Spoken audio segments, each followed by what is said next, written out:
Hello friends, welcome to AKT Talk Show. Let's welcome our today's guest, Miss Manju Balaji, जिन्होंने hammer throw में Asian games में 2014 I suppose she has won silver medal for India.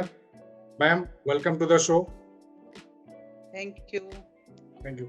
Ma'am, सबसे पहले मेरा सबसे सवाल ही यही रहता है कि जो भी किसी फील्ड में हो उनके जर्नी के बारे में पूछता हूँ, तो थोड़ा सा आप अपना जो जर्नी है थोड़ा सा शेयर करना चाहेंगे आप? पूरा तो हम शेयर नहीं कर पाएंगे, बहुत लंबी जर्नी है, बहुत टाइम हो गया।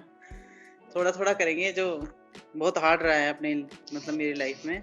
जी। यही था कि स्टार्टिंग में हमें प्रैक्टिस के लिए ग्राउंड नहीं था, ना हमारे पास जो इम्प्लीमेंट है वो इम्प्लीमेंट थे, ना उसके लिए हमें कोई प्रॉपर शेड्यूल के लिए कोई कोच।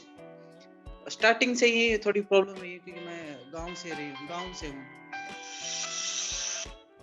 से बिलोंग करती हूँ, तो वहाँ पे ये फैसिलिटी नहीं थी और इसी फैसिलिटी की वजह से हमें बड़ी दिक्कतें झेलनी पड़ी है।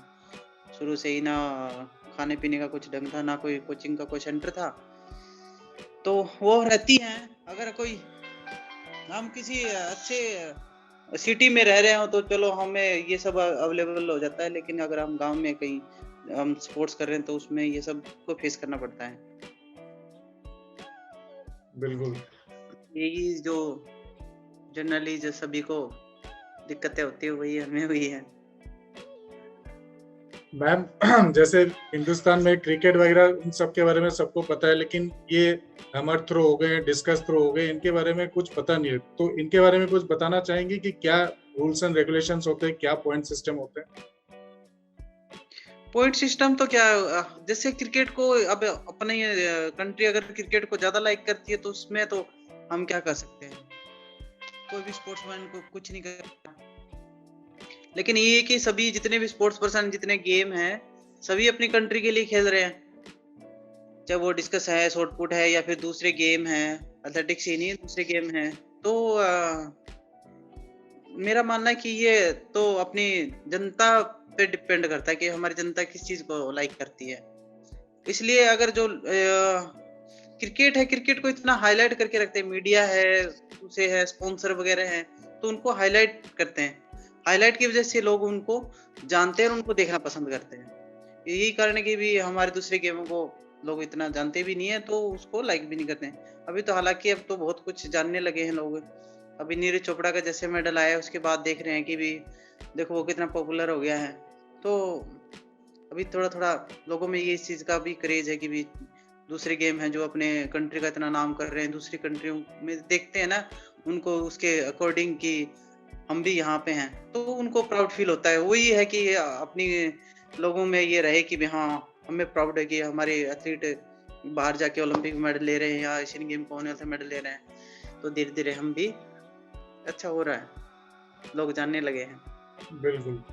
तो मेरा सवाल ये था कि जो हैमर थ्रो में जो टेक्निकलिटीज होते हैं ना, मतलब जो पॉइंट सिस्टम होते हैं कि जितना सबसे ज्यादा दूर फेंकेंगे वही विनर है, और कितने राउंड में ये होता है, मतलब 3 राउंड होते हैं, 4 राउंड होते हैं, 6 राउंड होते हैं, टोटल पॉइंट्स इकट्ठा होते हैं, मतलब क्या होता है इसमें? उसमें हैमर होता है। हैमर मतलब गोले के साथ एक वायर बंधी रहती है, वायर के साथ एक हैंडल होता है, तो उसको हम स्विंग करके 2 स्विंग के साथ फिर टर्न कुछ लोग 3 टर्न से करते हैं, कुछ लोग 4 टर्न से करते हैं, तो 4 या 3 टर्न रहते हैं। इसमें टेक्निकल बहुत ज्यादा बड़ा इश्यू है, टेक्निकल इवेंट है ये, एथलेटिक्स का सबसे टफ और टेक्निकल गेम है। इसीलिए इसमें ये मतलब बहुत कम लोग मेडल लेके आ पाते हैं। बाहर के जो रशियन जो एथलीट हैं वो इसमें बहुत आगे हैं। जितनी भी कंट्री है ना उनमें सब में सबसे आगे रशियन है।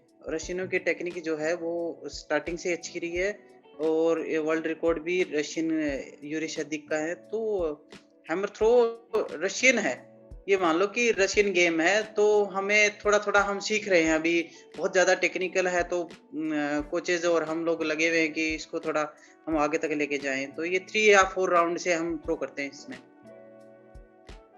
तो इसके लिए भी बहुत ताकत की भी जरूरत होती है। तो ये जो स्ट्रेंथ ट्रेनिंग है, तो इस स्ट्रेंथ ट्रेनिंग के दौरान आपने कौन से एक्सरसाइज पे ज्यादा ध्यान दिया था? क्योंकि बहुत ज्यादा रोटेट करने के बाद आपको बहुत जितना ज्यादा डिस्टेंस है वहां पे फेंकना पड़ेगा, तो उसके लिए स्ट्रेंथ की जरूरत है। हाँ जी, हाँ जी। स्ट्रेंथ स्ट्रेंथ, कोऑर्डिनेशन, बैलेंस, इसमें सारी चीज़ें काउंट होती है कि हमें बैलेंस भी रखना होता है कि हम एक टर्न। मैं कह रही थी कि ये हमारा जो गेम है वो एक पैर पे ज़्यादा देर बैलेंस बनाना, ये सब है। तो उसमें बैलेंस, स्ट्रेंथ, टेक्निक, स्पीड सब काउंट करके उसको हम कह सकते हैं कि भी हाँ, स्ट्रेंथ हम करते हैं तो हम कोर स्ट्रेंथ जो है, कोर स्ट्रेंथ ज़्यादा रहता है, हमारे थाई पावर ज़्यादा रहती है, शोल्डर पावर ज़्यादा रहती है। तो हम इसके अकॉर्डिंग हम ट्रेनिंग करते हैं। जैसे हम मूवमेंट करते हैं ना कि स्विंग 1 टर्न 2 टर्न ऐसे 4 टर्न लेके हम राउंड घूम के हम थ्रो करते हैं, तो उसके अकॉर्डिंग हम उस बॉडी का बैलेंस और स्पीड और स्ट्रेंथ तीनों हम एक साथ डेवलप करते हैं।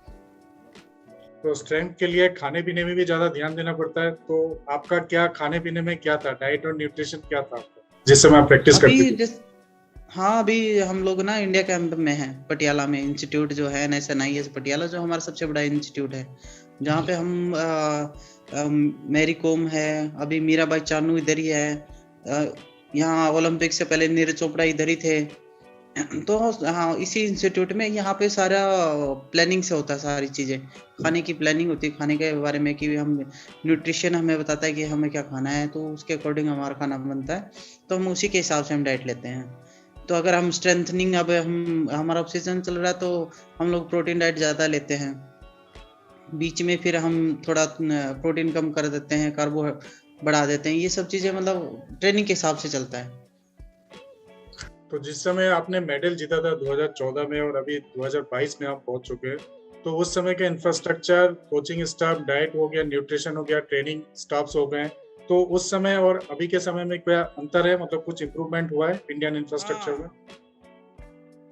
बहुत इम्प्रूवमेंट हुआ है। एक तो हमारे जो यहाँ पे जो इंस्टीट्यूट में जितने भी ट्रेनिंग का जो सेंटर था, उसमें बहुत अच्छे ट्रेनिंग हॉल बना दिए हैं, स्विमिंग पूल बना दिया है, ऐसी चीज़ें मतलब बहुत डेवलप हो गई हैं।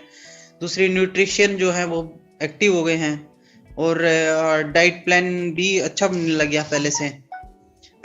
और उससे कहते हैं कि जैसे मेडल आते हैं इंटरनेशनल लेवल पे, अगर मेडल टैली हमारी बढ़ती है, उसके हिसाब से हमारा स्पोर्ट्स का फंड भी आता है। तो अब गवर्नमेंट ने फंड भी बढ़ा दिया स्पोर्ट्स का, तो उसके हिसाब से सारी चीजें अच्छी हो गई हैं। 2014 से लेके अब तक का तो बहुत कुछ चेंज हुआ है, सब अच्छा हो गया है। तो अभी भी आप प्रैक्टिस कर रहे हैं या अभी आप कोचिंग स्टाफ में हैं? मतलब क्या है आपका रोल, क्या है? अभी नहीं, अभी कोचिंग का नहीं प्लान नहीं है, क्योंकि हमारी फेडरेशन चाहती है कि जितने भी एथलीट हैं हमारे, जिनने मेडल लिए हैं, वो दोबारा मेडल ले सकते हैं। क्योंकि नए को सिखाना, एक हैमर इवेंट ऐसा है कि 10-12 साल भी हम लगा दें तो सीख नहीं पाता इतना जल्दी।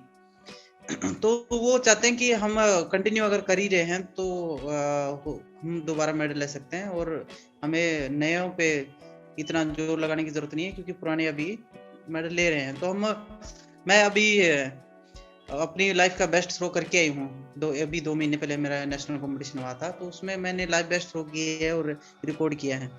तो उसके हिसाब से हम ये उस लेवल पे है कि हम कॉमनवेल्थ और एशियन गेम में दोनों में मेडल ले सकते हैं, उस लेवल पे पहुंचे हुए हैं अभी। तो आगे का फ्यूचर प्लानिंग क्या है आपका? फ्यूचर प्लानिंग अभी तो देखो, कॉमनवेल्थ आ गया, एशियन गेम है, अभी अगस्त में कॉमनवेल्थ गेम है और सितंबर में एशियन गेम है। तो उन दोनों में मैं बहुत क्लोज हूँ मेडल के। तो अभी तो वही प्लानिंग है कि मैं पहले इन दोनों में मेडल लूँ, उसके बाद आगे ओलंपिक का सोचेंगे।